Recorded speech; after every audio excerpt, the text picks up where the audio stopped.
Differentiated instruction has been around for decades, and it really has been residing in the gifted education field for many years until No Child Left Behind came along, and really the standards movement came along, and all of a sudden teachers were worried about how to help all their students reach the standards, and differentiated instruction was a solution that could be helpful.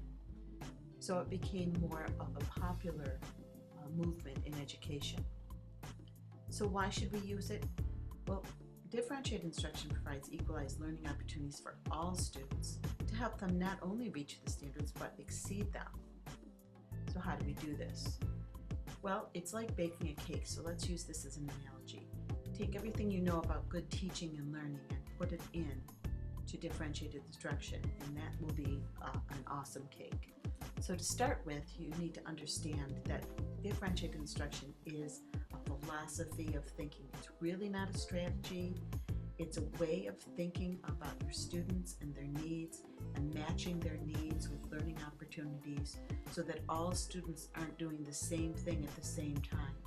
Sometimes you will have whole group instruction, and that's perfectly great, but once in a while you're going to be able to change up the instruction so that different groups of students are doing things differently in order to meet their needs, either based on their readiness, their interests, or their learning style. Another key ingredient of differentiation is scaffolding for higher level thinking, and that is to actually ask all students to use higher level thinking, not just the gifted kids, but providing scaffolding, the graphic organizers or other kinds of things that will help the students who maybe don't have as much experience with higher level thinking so they can get better. It's the coaching and all the help that you give them to coach them to become better at critical thinking and creative thinking. Another key ingredient is the learning style, so that students have different learning styles. And there's many different models and ways to look at this. So it doesn't matter exactly which one you use, but that you honor the students' differences and think about their differences when planning. So it might be the multiple intelligences that you're using in your classroom, or learning styles looking at visual, auditory, or physical, kinesthetic preferences, or maybe it's thinking styles, the literal, the interpretive, the creative learners in your classroom, and designing instruction so that they all feel comfortable and are stretched a bit, or the personality types. So these are just a few of the many models that you could use to look at the different kinds of students in your classroom. Another key ingredient is assessment, and using formative assessment to find out what students already know, what they understand, and what they can do before you even start teaching, so that you can match learning with student needs, so that there aren't students in your classroom who are sitting there bored knowing 80% or more of what you're about to teach. And then there's summative assessment of what you would actually use for grades. So formative assessment informs instruction. It comes before or during instruction, and it doesn't count for a grade. It just gives you that information to make good choices about what the learning activities are going to be in your classroom to match student needs. And summative assessment will assess the success of their learning. You can use summative assessment during and or after instruction, and this is what you would use to count for a grade. The differentiation would not make any sense if you didn't start with a well-designed unit. If you have a junky unit, differentiating it is still going to be a junky unit. So what is a well-designed unit? A unit that has clear learning goals that match the standards, and then clear assessments that match those learning goals, and then activities that match up with the learning goals and the assessments. This is backwards design, or understanding by design by Wiggins-McTighe. Is a good model to use to design a good lesson, to design a good unit, and then go from there to differentiate. Another key ingredient of differentiation is flexible grouping. So some people think that if I take all my kids at the beginning year, test them, put them in high, medium, and low groups, and leave them there for the year, I'm differentiating. That is not differentiation, that's tracking, which does not have a good track record, no pun intended. But for differentiation, you would have flexible groups. So at any one day, a student would walk in the classroom and not know who he or she is going to be grouped with that day. Sometimes the groups could be based on readiness of what the students already know or understand. Other times the groups could be based on their interests, so they might be grouped with different students who have similar interests. And other times they might be grouped with students of a similar profile, learning profile. So all the creative kids might be together, and little kids, and that way I can help the students that are struggling with a particular task. I can go to that group and help them. Or I may put a variety of different learning profiles in one group so that they can work together on a specific learning activity. So the flexibility of grouping is the key here, so that it's not, so it's dynamic and ever-changing. There are many other ingredients you can put in your cake of differentiation. For example, cooperative learning. If you know about some great cooperative learning strategies, why not use them when you're working with the students and putting them in groups so that they work well in the groups. Or maybe you're working with the reading specialist to get those reading strategies and use them to help students who are struggling with reading. Technology is a great tool to use to help with differentiation, as it can help you with a formative assessment, collecting information quickly from students and giving them feedback. Also in the ability to put kids into different groups and have them doing different activities at the same time. So technology is a great tool to use for differentiation. Another analogy we might use is shoes, and thinking about shoes and learning, talking about instruction that fits just like a shoe fits. So think about size. If I were to tell everyone today that you have to wear a size 7.5 shoe today because that's what I wear, some of you would be pretty uncomfortable. So readiness is the analogy of using size, or shoe size, and you want students to have the right shoe size so that learning is comfortable for them. And then interests, that would be like the style or type of shoes. Some of you might like basketball shoes or ballet shoes or work shoes, flip-flops, whatever. But since we all have different interests, it's good to sometimes be together with people with the same interests and learn using through those interests. Or then there's learning profile, where students differ because of their different thinking style preferences, or there may be visual learners or physical learners.